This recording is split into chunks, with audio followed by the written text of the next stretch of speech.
Hey everyone, I'm ArmorGaming, welcome back to my channel and welcome to my Fairy Tales Island explanation video. For those of you that are new to my channel or new to Monster Legends and have never done a progressive island, this video is intended to teach you guys how progressive islands work. But if you already know all you need to know about progressive islands, you can just skip ahead where I'm going to be giving my thoughts on this island, what monsters I think are worth going for, whether I think this event is even worth spending time on or spending gems on. You can just skip ahead and listen to me talk about that. But anyways, for those of you that don't quite understand progressive islands, let's jump right into it. A new island has emerged and it is like a fairy tale come true. Fight through the monstrous Fairy Tales Island and collect all the new monsters it holds. Oh, and by the way, all the information I'm going to be talking about is extracted from monsterwiki.com. There's going to be a link to the website in the description below, or you can see the website in the screen before you, so you can just type that into your URL. And with that being said, now let's jump into it. So the first thing we see is missions, and this pretty much tells you what monsters are available in the progressive island. The first monster available is Slayentaur, followed by Teashire, Sun Cookie, Wolf's Tangden, and then we have MMonster, Mr. Scratch, and Little Red Furry Cap. So a total of 7 monsters are available, 4 of which are legendaries, 2 of which are epics, and 1 of which is a rare. Alright, so in introduction, you will receive items as you perform different actions in Monster Legends, and you may win magnificent rewards. Win battles as you progress on your amazing quest across the island. You can claim the corresponding reward after getting all the requested items. The more items you get, the more rewards you unlock. So how Fairy Tales Island works. Developers call these events progressive islands. It means you must complete the mission in order. You cannot skip a mission. Requirements for each mission is collected by chance. More items collect give more chance, not by how much you collect. So this is entirely different to flipping card events. For example, 10 times collecting 100 to 1000 gold gives you a better chance than collecting 1 million gold at one time. So keep collecting, spam it until your pool is empty. This is super important. In this type of event, all you need to do is to keep spamming. Keep collecting gold, keep feeding your monster. I'm getting a little ahead of myself, so let me just continue. How each mission works. Alright, this next part is important. You need to understand this and how to read Monster Wiki in order to understand how to play the game. And honestly, not all of these are important, so I'm only going to focus on the important ones. The first of which is the number sign. It's the number of items needed to be collected. Percent doesn't matter, so we're going to move over to pool. It's the number of available items to collect at the start of each challenge. Can fill up, but not past this point. Once again, you can fill up to this point, but you can't pass it. The spawn time indicates the time it takes for another item to be added to the pool. You cannot add to a full pool. So once the pool is full, you can't add another item into that pool. Estimated time and pool time don't really matter, but the next important thing is that different item type has an independent pool time, so I'll talk about that a little later. So here we have a wonderful example with meteorites. Let's say the item you needed to collect was a meteorite. So in this hypothetical situation with meteorites, you would need to collect 81 of them, the pool is 7, and 1 meteorite gets added to your pool every 1 hour, 8 minutes, and 34 seconds. So if you were to log in every hour, 8 minutes, 34 seconds, you'd be able to collect 1 more meteorite. Or you could just do 1 hour, 8 minutes, 34 seconds, multiply that by 7. I believe you would get a total of 8 hours, which means if you log into the game every 8 hours, you can collect 7 meteorites at a time. And then estimated time just tells you it would actually take you 3 days, 12 hours, 33 minutes, 56 seconds in order to collect all 81 meteorites. So I think that's pretty straightforward. So now I want to give you guys an actual example with a monster from the event. So I'm going to click on Slayentaur. So here we have Slayentaur. In this gem chart, I'll talk about that a little later. Let's move on down to the items.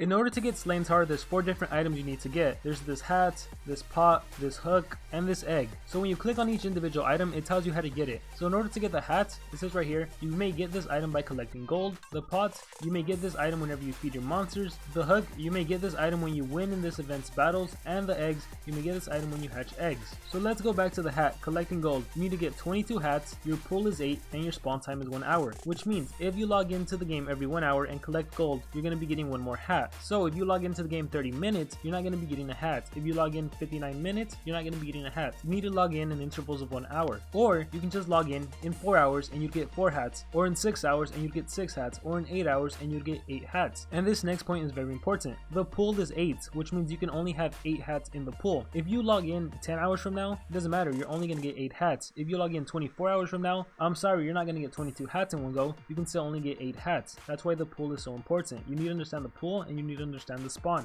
Let's take a look at the pot. You need to collect 12 pots. The pool is 5. The spawn time is 1 hour and 36 minutes. So once you've collected your pots, it spawns every hour and 36 minutes, which means if you log in 2 hours from now, you're only going to be getting 1 more pot. You're not going to get 2. If you log in 3 hours from the last time you emptied out your pool, well, 1 hour and 36 minutes plus 1 hour and 36 minutes, that's 3 hours and 12 minutes, so you're still only going to be getting 1 item. Before performing an activity, you need to wait and make sure that the item has spawned. Now here's something interesting about progressive islands. If you notice, the pool for the hat is 8. The spawn time is 1 hour. 1 times 8 8 is 8. For the pot, the pull is 5, the spawn time is 1 hour 36 minutes. 5 times 1 hour and 36 minutes is 8 hours. And as for hatching eggs, the pull is 1, the spawn time is 8. 1 times 8 is 8. So realistically, all you have to do is log in 8 hours. If you don't understand anything about logging in, pools, or spawn times, just know that you pretty much just have to log in every 8 hours, and that's when your pools are going to be full, and that's when you can collect, and then you'll be on your merry way. So I'm going to repeat that once again. If you haven't understood anything I've said up until now, just know that all you have to do for this event is log into the game every 8 hours and perform all of your activities. Make sure your pools are empty. That's all you have to do. Now that method isn't completely foolproof, and I'll talk about that a little later, but that is something you can do if you didn't understand me up until now. Alright, now the next thing I have to mention, do you remember this thing in red that says different item type has independent pool time? Well, that basically means that all the items are independent from one another.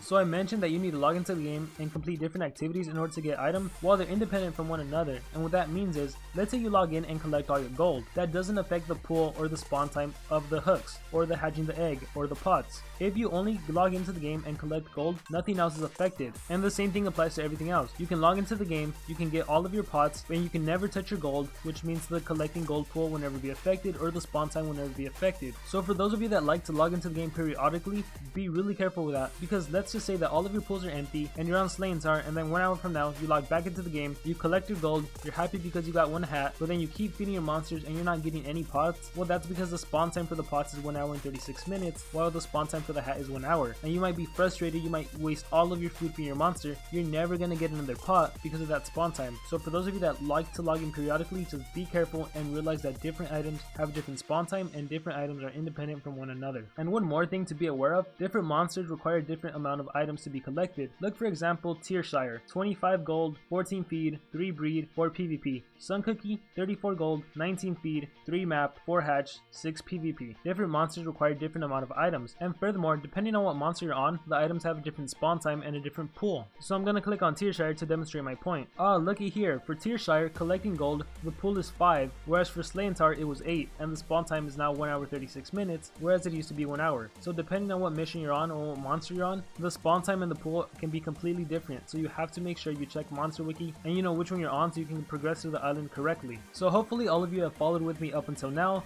This next part is super important. It's the gems cost per time charts. These charts basically tell you how many gems you would have to spend in order to get the monster immediately, and then it also tells you with respect to how many hours you've played, how many items you've collected. So let's look at Slayentaur for example. Let's say the event just started, you've collected no items, no time has passed. If you wanted to get Slayentaur, it would cost 136 coins. But here's the thing, when the event first starts, all of your pools are full. So let's say you go through all your tasks, you empty out all of your pools, Slayentaur would only cost you 53 gems, and as you can see, 0 hours would have passed. Now let's say you're a little impatient and you don't want to wait 8 hours, so instead you log in 2 hours from now, you do all of your tasks, his cost would now go down to 40 gems. 2 hours later, his cost would go down to 30. And by the way, this is assuming you are collecting all of your items. If for example, after the event started, you collected all of your pools, then you waited 8 hours, he would only cost 10 gems. So this is how you use the chart to see how much a monster will cost. Now another reason these charts are really important is because it also helps you to figure out which is the best time to spend gems, because it's not the same for every monster. Some people have told me that they just play the monster and then when it gets down to like 20 gems or less, that's when they purchase the monster. That isn't really efficient, because some monsters are better to purchase earlier on and some monsters are better to purchase later on. And to give you guys a really quick example, let's just look at Teashire at the 108 mark. So once you get Slayentaur and once you unlock Teashire, he's gonna cost 173 gems, but oh, by the way, this is really important too. After you get a monster, all the pools are refilled again, so make sure to collect your pools as soon as you get a monster.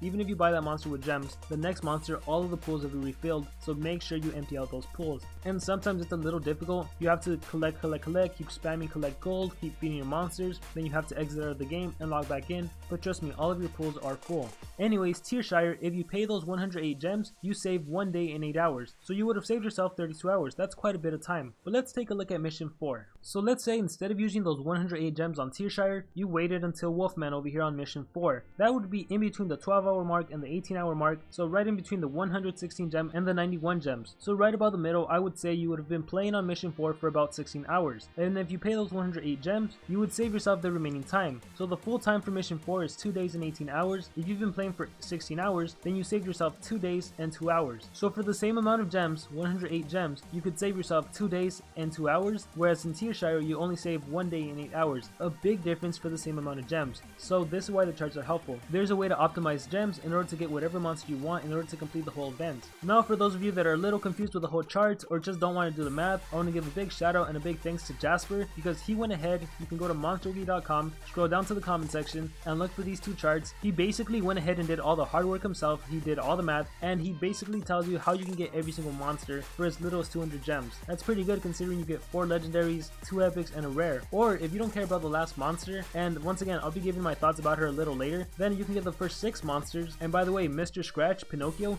he's actually pretty good. You can get all of them for as little as 30 gems and with quite a bit of buffer time. So make sure to go to Monster Wiki, make sure to scroll down to the comments, make sure to thank Jasper because he went ahead and did all the hard work for us. Now before I give you guys my thoughts on the island and the monsters, I just want to give you guys some tips and tricks. For collecting gold, you can literally just go on one habitat and just spam collect over and over again until you empty out your pool. Trust me, it works, you keep doing it. If anything, to switch around from habitat to habitat, but you can literally just spam collect gold. For the item that requires feeding your monster, I recommend just trying to breed a lot of Pandakins. Breed the common fire monster with a common nature monster, hopefully you can get Pandakin, and then just feed that Pandakin up to like level 2, 3, or 4, and you can just keep repeating that process over and over again. You're going to save yourself a lot of food instead of just leveling up one monster all the way to like level 20 or more. Plus with Pandakin, you can extract that monster and you're going to want to rank him up later on. And then my next tip and trick for breeding and hatching, actually, this gets a little complicated. Some people sometimes report that they're not getting the item from hatching or breeding, and that's probably because of the monster you're breeding. So let's say you're trying to breed Pandakin on like the breeding cave,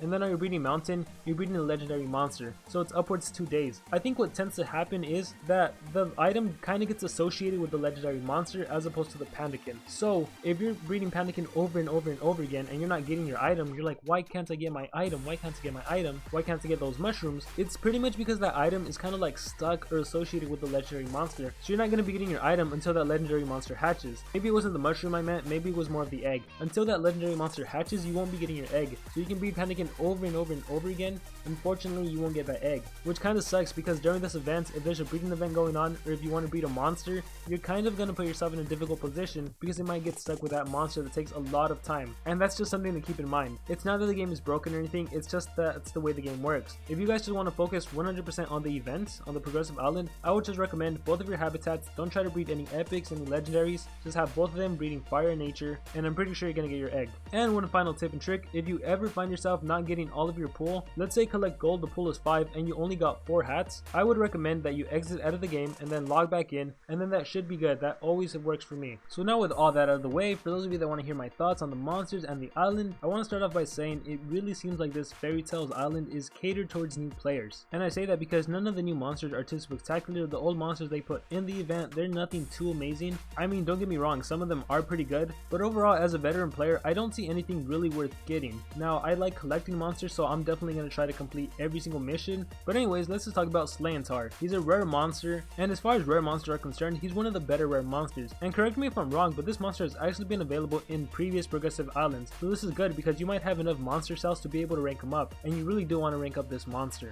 I mean, just look at this amazing supportive skill. Removes all negative effects and gives double damage to all friendly monsters. Such a great supportive skill. If you wanted him to deal damage, he has Divine Charge. It's a 70 damage skill. I mean, he's a rare monster, so I don't know how much damage he'll actually deal against a legendary monster. Still a good attack. And he also comes with a single stun skill, which may actually win you the game. Sometimes you just need to immobilize that enemy monster one more time for you to be able to win the game. So he's definitely a great rare monster. And next up is Teashire, who has a pretty impressive power for an epic monster. His life is a little on the low side. Speed, that's pretty good, better than average. He's immune to nightmares, which isn't necessarily the best trait to have. Considering he's a dark element, I guess that can help him against fellow dark monsters. But considering he's also part magic, and considering dark monsters also have possession skills, it'd be better if his trait was immune to possession. So Teashire himself does have a possession skill, as well as this skill, Am I Rude? Deals low dark damage to all enemies, 50% chance of possessing all enemies, requires cooldown. And this is crazy, it's actually a 2-turn possession. The big drawback, of course, is that it's a 50% chance of possession, but it's a 2-turn possession. If it was to land on even one monster, that enemy monster would be possessed for 2 full turns.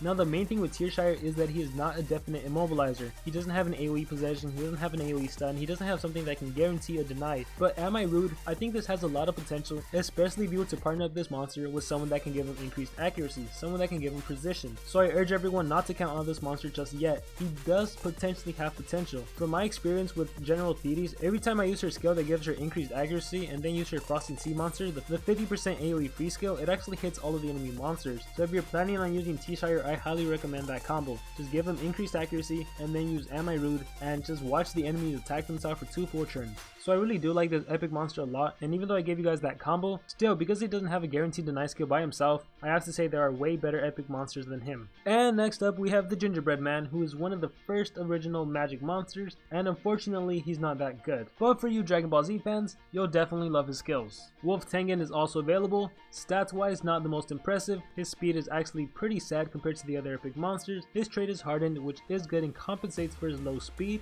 and the reason this monster is good is because of his full moon skill. Removes debuffs, gives double damage, and heals by 25% to all of your teammates, only a 2-turn cooldown. That is absolutely amazing. Another monster worth getting in this event, especially for you new players starting off, or for you veteran players that just want to rank up your monsters and get some better epics on your team. And next we have MMonster. Yes, this monster is based off the YouTuber, and I'm sorry to break your hearts. If you love the YouTuber, I am sorry. I didn't make the game. MMonster in this game is by far not one of the best. I was gonna say by far one of the worst, but he's honestly not that bad. He's just not that great. I remember when I made my top 10 list for Dark Monsters, I had comments, people telling me, where's MMonster? He's honestly just not that great. Now, with that being said, he is specifically good for adventure map. MMonster has skills called 1 dislike, 2 dislikes, 3 dislikes, and basically depending on what it is, 1, 2, or 3, let's take a look at 2 dislikes. Damages target by 20% of its total life, so 3 dislikes damages target by 30% of its total life. And in adventure map, when you're going up against boss that have like a huge life, using 3 dislikes, 2 dislikes, 1 dislike, spamming that over and over again, that is an easy way to defeat any boss,